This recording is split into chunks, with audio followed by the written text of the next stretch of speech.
All right, guys, Alejandro here. Quick market update. Rates are definitely moving. Again, a reminder that you may be hearing a lot of stuff in the news. A couple of weeks back, people were in a frenzy about the Fed cutting rates and impact on mortgage rates, and everyone was kind of going crazy over that. And I keep trying to remind people that the Fed does not control mortgage interest rates. They are one small piece of a very large puzzle. And remember that anytime you hear news, try to think about what is actually going on in the country economically.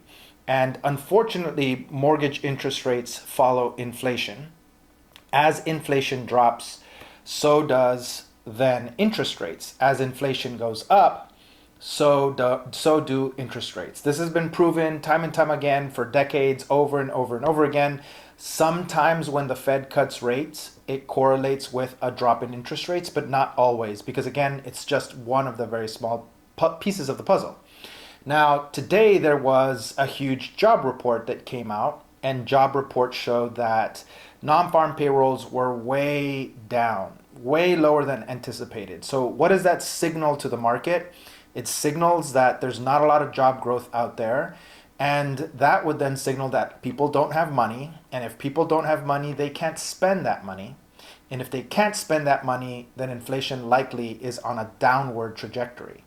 That is why you're seeing interest rates drop today, not because of the Fed, not because, any announcement aside from economic data and reporting. Right now, interest rates are somewhere in the 6.25, 6.29 range. So let's take a quick minute to take a look at what all of this looks like right now. All right, everybody. So check this out. This is the past year where we're seeing the mortgage bond securities value. So the higher on the graph you see things, the better rates are. The lower on the graph, the worse that rates are. This is opposite of just tracking interest rates. So you can see up here in September of 2024, we were way up on the board. This is when rates were about 6.1. They essentially got worse and then improved and then worse again, improved again, worse again, improved again, worse again, and it's been going back and forth and back and forth and back and forth. When we look at just rates, this is also January 24 through today, and you can see that back at the beginning of the year, we're at 6.7.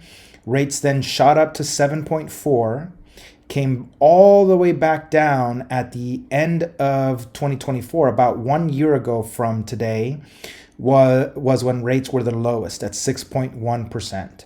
That's when we thought everything was going to get back to normal. We were well on our way. And then rates just shot right back up to 7.2. And we've basically been slowly getting back to where we were about a year ago. So what should you take from all of that? A couple of things. One, if you are in a position that you've been thinking about refinancing, you definitely want to look into it and see if you are within what we call a strike rate, which is at the very least 1% better than where you were when you locked.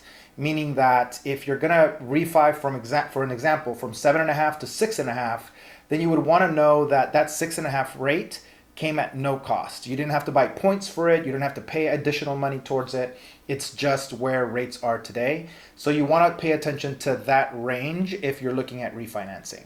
If you're looking at purchases, then you're in a really good spot right now because the market is still begging for buyers, but rates aren't in a better place. We've got programs where the interest rate's better than the national average.